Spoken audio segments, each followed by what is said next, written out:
जय हिंद प्यारे बच्चों, स्वागत है आप सभी लोगों का इस कक्षा 10 की क्लास में। आज हम पढ़ने वाले प्रश्नावली 9 का ए भाग नंबर 2 के अंतर्गत क्वेश्चन लगाकर क्वेश्चन नंबर 9 तक के सभी क्वेश्चनों को बहुत ही बेहतरीन तरीके से और बहुत ही शानदार तरीके से समझाया जाएगा। आप बने रहिएगा इस वीडियो में, आपको बहुत ही तरीके से, बहुत ही शानदार तरीके से सभी क्वेश्चन समझ में आने वाले हैं और एक ही बार में आप सभी क्वेश्चनों को बहुत ही सरलतापूर्वक समझ जाएंगे।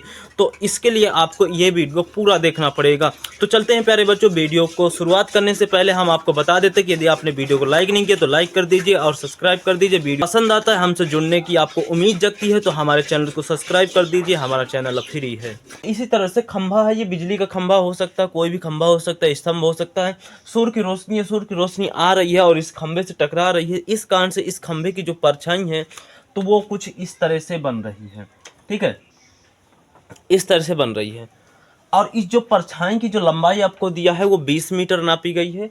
तो कह रहा है ये स्तंभ है, स्तंभ की ऊंचाई कितनी होगी बताइए। और सूर्य के द्वारा जो आपका उन्नयन कोण है वो आपको बता दिया गया कि सूर्य के द्वारा जो आपका उन्नयन कोण है वो आपका 30 है। यानी कि उन्नयन कोण नीचे ही बनता है, क्योंकि हम नीचे से ऊपर की ओर देखते हैं तब उन्नयन कोण, यानी नीचे से ऊपर की ओर तो उन्नयन कोण बनता है, इसलिए ये आपका नीचे ही होगा, ये आपका उन्नयन कोण होगा।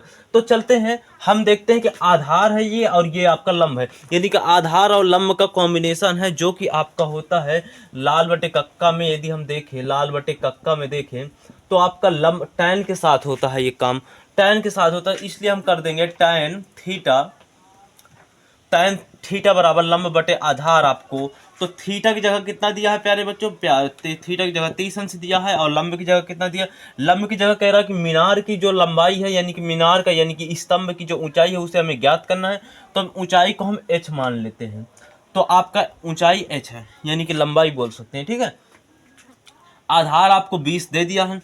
अब tan 30 अंश का मान होता है 1/√3 होता है और बराबर में h/20 होता है। इसका गुणा इससे कराइए और इसका गुणा इससे कराइए, तो यानी कि 20 बराबर में आ गया √3 आ गया। √3 h के गुणे में है, गुणे में है इसलिए ये इस तरफ आएगा तो आपका 20 के बटे में आ जाएगा √3। यही आपका आंसर हो जाएगा, वो भी मीटर में। आप कह रहे होंगे कि बुक से तो हमारा ये आंसर मिल नहीं रहा, तो मैं आपको बता देना चाहता हूँ कि यही आंसर बुक में दिया है। यदि आपको नहीं मिल रहा है तो फिर आप क्या कर सकते हैं, देखिए मैं आपके आंसर को मिला रहा हूँ। देखिए हमारा आंसर ये आया है ना, अगर आप इसके हर का परिमेयकरण करा दे तो हर में √3 रखा है। हर का परिमेयकरण कराना जानते होंगे, बहुत सारा 9th में करा, ये अंडर रूट हम लगा रहे हैं इस तरह का, कंफ्यूज मत होइएगा।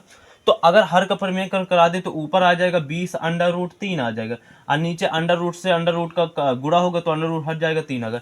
अब बताओ बुक से आंसर मिल रहा है ना। मैंने क्या बताया था, आप ये वाला भी आंसर सही है और ये वाला हर का परिमेयकरण कराए बिना भी आप रख सकते थे, तो ये भी आंसर आपका सही था, कोई भी रख सकते हैं, दोनों आंसर आपके खत्म। यार बेटे इसमें भी सूर्य का कॉन्सेप्ट है, कह रहा है कि भैया सूरज है, एक मीनार खड़ी है। हमने कहा ठीक है, वो उस क्वेश्चन में स्तंभ का नाम ले लिया था, इसमें मीनार का नाम लिया है, लेकिन है भी तो एक परछाई है जो रोकने का काम कर रही है, यहाँ पर मीनार है। ठीक है, तो मीनार ने सूर्य की रोशनी को रोका तो उसकी परछाई बनी।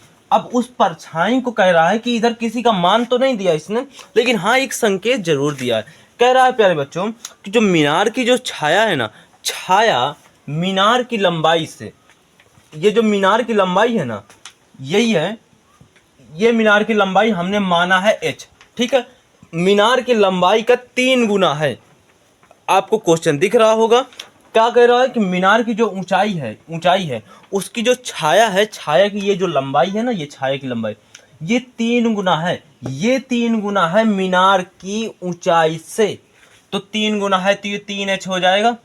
बात समझ में आ रही है कि नहीं आ रही है, ये 3 गुना है तो 3h हो जाएगा, क्योंकि ये 3 गुना है, किससे 3 गुना है, मीनार की ऊंचाई से। मीनार की ऊंचाई कितनी है माना हमने, मीनार की ऊंचाई h मान लिया, तो h से ये 3 गुना हो जाएगी, क्योंकि उसका 3 गुना तो ये भी 3 गुना। बात समझ में आ रही कि नहीं आ रही, इसलिए ये 3 गुना हो गई।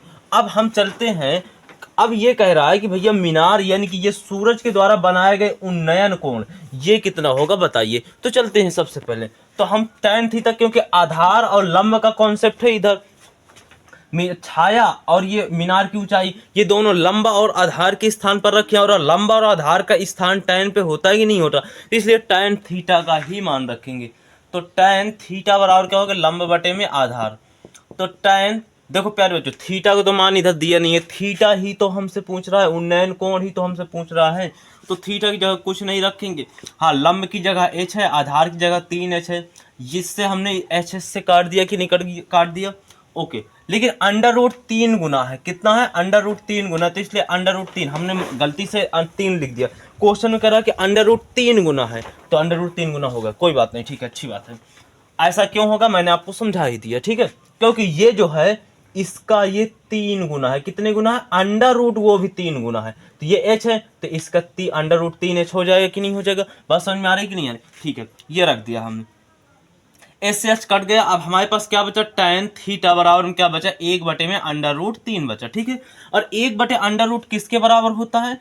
तो होता है आपके tan 30 अंश के बराबर होता है। तो हम यहाँ पर लिख सकते हैं कि tan थीटा बराबर आपके पास आ गया tan 30 अंश। tan से tan खत्म, तो हमारे पास यहाँ पर 30 अंश और यहाँ पर थीटा बचा, यानी कि थीटा बराबर हमारे पास 3 अंश। और यही तो है आपका उन्नयन कोण, यही तो है आपका उन्नयन कोण। बात समझ में आ रही कि नहीं आ रही? यही आपका आ गया उन्नयन कोण बराबर कितना आ गया? सूर्य 30, यानी कि सूर्य के द्वारा बनाया गया आपका उन्नयन कोण बराबर 30 अंश। इस मीनार में सूर्य का कंसेप्ट इसमें भी है। कह रहा भैया एक सूरज है, हमने कहा ठीक है भैया, अच्छा मान लिया। कह रहा कि एक मीनार खड़ी है, ऊर्ध्वाधर मीनार।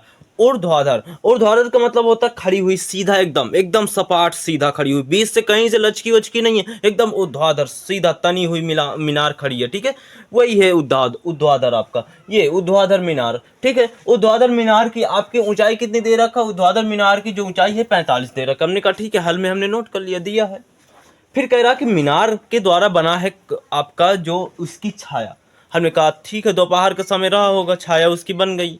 सुबह का भी रहा होता तो थोड़ा थोड़ा छाया बन जाती, लेकिन दोपहर में बढ़िया छाया बनती है, ज़्यादा कुछ चटक बनती है। तो मीनार की छाया बन गई। अब कह रहा कि जो मीनार की ये आपकी छाया है ना, छाया की जो लंबाई है, यानी कि जो उसकी लंबाई है, दूरी है, यानी कि जितनी लंबी छाया बनी है वो आपकी 45 मीटर है। अच्छा, हमने ठीक है समझ लिया। अब इसके बाद कह रहा है कि भैया मीनार के द्वारा बनाए गए, यानी कि मीनार के द्वारा नहीं, सूर्य के द्वारा बनाया गया, ये सूर्य की रोशनी के द्वारा बनाया गया जो आपका उन्नयन कोण है। अब उन्नयन कोण तो ये होगा, तो उन्नयन कोण यानी कि सूर्य के द्वारा बनाया गया उन्नयन कोण बराबर हमको क्वेश्चन मार्क। तो ये लंब हो गए और ये आधार हो गए। लंब आधार आपका कहे में होता है भैया? लंब आधार लाल बटे में कक्का यल ए यल होता है और बटे में क्या हो जाता है? कक्का हो जाता है। तो आप देखेंगे तो ये tan के कॉन्सेप्ट में आता है। हमने कहा ठीक है, tan के कॉन्सेप्ट में आता है। अच्छा, यानी कि tan थीटा बराबर रखना पड़ेगा, थीटा का ही मान हमको निकालना है। पिछले क्वेश्चन में भी यही हुआ था। कहाँ से 30 आ गए भाई? तो लंब बटे आधार होता है। अब देखो tan, अब इस थीटा के सामने वाला लंब ये हुआ कि नहीं हुआ? लंब मैंने बताया था ना, प्रश्नावली 8 में आपको बताया था कि जिसके सामने जिस भी थीटा को आप लेंगे, थीटा को यानी कि कोण को, उस कोण के सामने वाली भुजा ही लंब कहलाएगी और उसके नीचे वाली आपकी आधार हो जाएगी। बाकी वो कण तो कण ही रहता, कभी चेंज नहीं होता कण, ठीक है। लंब और आधार अपना कंसेप्ट, अपना स्थान चेंज कर सकते हैं। बात समझ में आ रही कि नहीं आ रही? तो ये आपका इस कोण को निकालना, यही तो आपका उन्नयन कोण है। तो इसके सामने की लंबाई ये हो गई, यानी कि लंब ये हो गया 45 और आधार बचा ये, तो 45 और अंडर रूट आपका बच गया 3, ठीक है। बात समझ में आ रही कि नहीं आ रही? तो 45 से 45 कट गया तो आपके पास बचा tan थीटा बराबर में 1/√3। 1/√3 किसके होता है? tan 30 अंश के बराबर होता है। तो यानी कि tan थीटा बराबर हमारे पास आ गया tan 30 अंश आ गया। tan से tan कट जाएगा, थीटा बराबर हमारे पास बचेगा tan थीटा बराबर हमारे पास बचेगा आपका 30 अंश। यही आपका हो गया उन्नयन कोण, सूर्य के द्वारा बनाया गया आपका उन्नयन कोण बराबर ये आपके पास आ गया है 30 अंश। उम्मीद है ये क्वेश्चन बहुत ही आसान था। एक सर्कस वाला है, एक कलाकार है जो आपको इस खंभे की जो शिखर है, यानी कि ऊपर वाला पॉइंट है ये आपका, इससे आप, उसने एक रस्सी बांधी है, एक नीचे एक खूंटा है, यहाँ पर एक खूंटा है, खूंटे से एक रस्सी बांध लिया है, जो कि रस्सी एकदम तनी हुई है, इसमें अपना खेल दिखा रहा है, ठीक है। कह रहा है कि इस जो रस्सी की लंबाई है वो आपकी 20 मीटर, यानी कि जो आपकी डोरी की लंबाई है वो 20 मीटर है। कह रहा है कि डोरी के द्वारा बनाया गया जो कोण है वो आपका 30 अंश है। हमने कहा ठीक है, डोरी के द्वारा यही कोण बनाया जाएगा, ये थोड़ा ना बनाया जाएगा, ये तो खंभे के द्वारा और जमीन के द्वारा बनाया गया कोण, क्योंकि ये तो जमीन है, ये जमीन है, नीचे वाली भूमि है और ये खंभा है। तो बात समझ में आ रही कि नहीं आ रही? तो अब इसके बाद हमको क्या करना है कि खंभे की जो ऊंचाई है उसको हमको बताना है। हमने कहा ठीक है, तो हमने मान लिया कि खंभे की ऊंचाई आपको, हमने मान लिया कि h है थोड़ी देर के लिए, कि यानी कि माना खंभे की ऊंचाई h है। अब देख सकते हैं कि हमको कण दिया है 20 मीटर बराबर, कण है कि नहीं है, कण, और हमको ये निकालना है लंबाई, क्योंकि h आपका लंब के बराबर है, क्योंकि हमको इस कोण के बराबर हमको चाहिए। तो इस कोण के सामने वाली भुजा तो यही लंब हो गई कि नहीं होगी, ये आधार हो जाता और बचा ये कण, तो कण ही रहेगा। बात समझ में आ रही कि नहीं है? यानी कि कण और लंब का कॉम्बिनेशन देखते हैं, तो कण और लंब का देखो साइन थीटा में आपको मिलता है, लंब और कण। तो हम लगा सकते हैं कि साइन थीटा बराबर में आपका लंब बटे में कण, तो साइन थीटा की जगह 30 अंश रख सकते हैं, तो साइन 30 अंश बराबर में आपके पास आ जाएगा लंब कितना h हमने मान लिया, कण की जगह आपको 20 मीटर दिया है, ठीक है। tan 30 अंश बराबर 1/2 होता है, बराबर में आपके पास आ जाएगा इतना, ठीक है। अब देखिए इसका गुणा इसमें कराएंगे, 1 में कराएंगे, h का गुणा 2 में कराएंगे, तो यानी कि हो जाएगा 2h हो जाएगा, और 20 का गुणा 1 में कराएंगे तो आपके पास 20 आ जाएगा। इसका उस तक पक्षांतर करेंगे तो h बराबर आपके पास आ जाएगा 20/2, 2 से काटेंगे 20 को तो आपके पास आ जाएगा 10 मीटर। यानी कह सकते हैं कि जो आपने माना था खंभे की ऊंचाई, तो खंभे की ऊंचाई आपके पास आ गई है हमारी कितनी, 10 मीटर।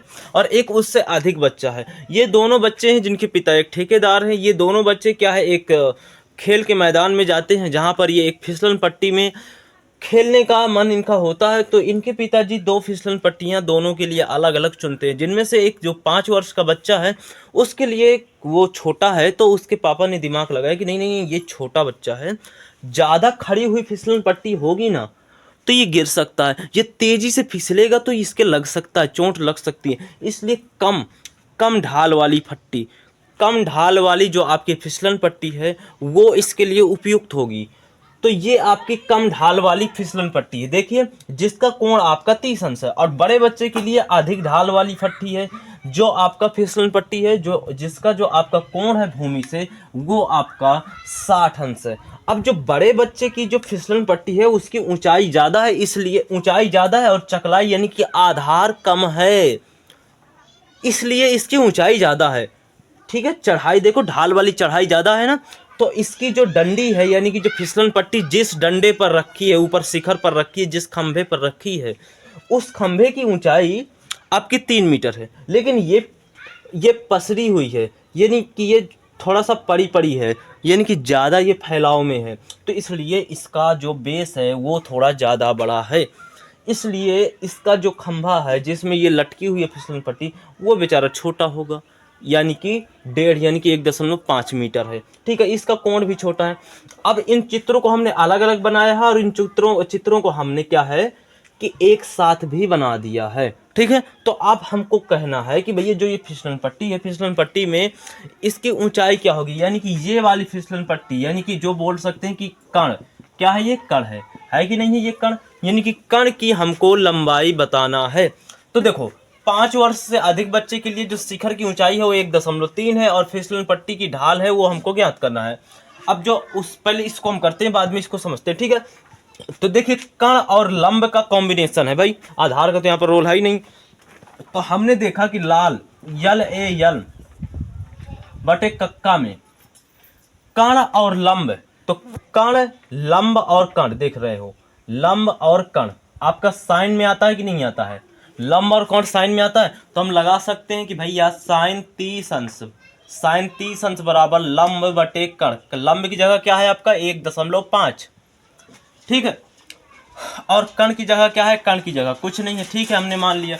अब साइन 30 अंश का जो मान होता है वो होता है आपका 1/2 होता है, बराबर में क्या हो जाएगा 1.5 कण हो जाएगा। कण का गुणा आपका 1 में कराएंगे तो 1 आ जाएगा, और 2 का गुणा 1.5 में कराएंगे तो आपके पास आ जाएगा 30 आ जाएगा, वो भी 0.30 आएगा कि नहीं आएगा। अब दशमलव के जो पहले आपका 0 है उसका कोई मतलब नहीं है, यानी कि हम डायरेक्ट लिख सकते हैं कि 3 मीटर, यानी कि कितना आया आंसर, 3 मीटर आया। अब उससे जो अधिक यानी कि फिसलन पट्टी की जो आपकी क्या है, फिसलन पट्टी की ढाल है वो कितनी आ गई भाई, फिसलन पट्टी की ढाल हमें मिल गई है 3 मीटर।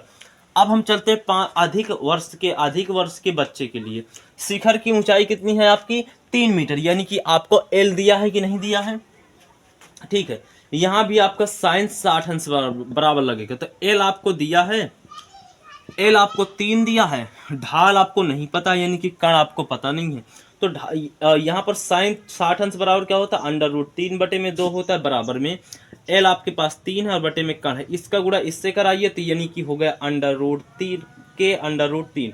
आया कि नहीं है, बराबर ये 2 का गुणा 3 में कराएंगे तो हो जाएगा, ये आपको उस तरफ हो जाएगा कि नहीं हो जाएगा, यानी कि के बराबर आपके पास आ जाएगा 6/√3 मीटर में आ जाएगा। ये भी आप लिख सकते हैं, या फिर आपको इसको विस्तार में लिखना है तो हम विस्तार में बता देते हैं कि 6/√3, तो 6 को आप लिख सकते हैं 2 × 3 बटे में √3।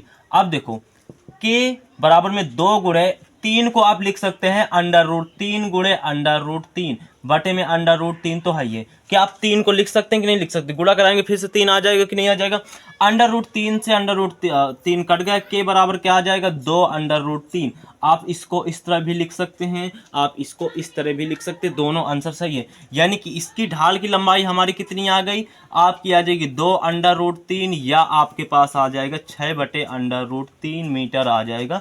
ये आपका आंसर हो गया 6, यहाँ पर हमारे लिखते नहीं बन रहा, यानी कि ये आपके पास आंसर हो गया। और यहाँ पर भी आपका ये आपका कहाँ गया, ये आपका आंसर हो गया। उम्मीद करता हूँ ये क्वेश्चन आपको समझ में आया। पहाड़ी बना रखी है, आप चाहें तो छोटी पहाड़ी मीनार को बड़ा कर सकते हैं। हमने मीनार को छोटा बना दिया, पहाड़ी को बड़ा बना दिया, बढ़िया लग रहा है, आपको लग रहा होगा बढ़िया। ठीक है, जो ये पहाड़ी की जो चोटी है ना, चोटी, ये चोटी, इस पहाड़ी की चोटी से मीनार की चोटी, मीनार की चोटी के ये 30 कोण है, 30 अंश का कोण है, और पहाड़ की चोटी से मीनार के पाद बिंदु का जो कोण है वो 60 डिग्री। हमने कहा ठीक है मान लेते हैं।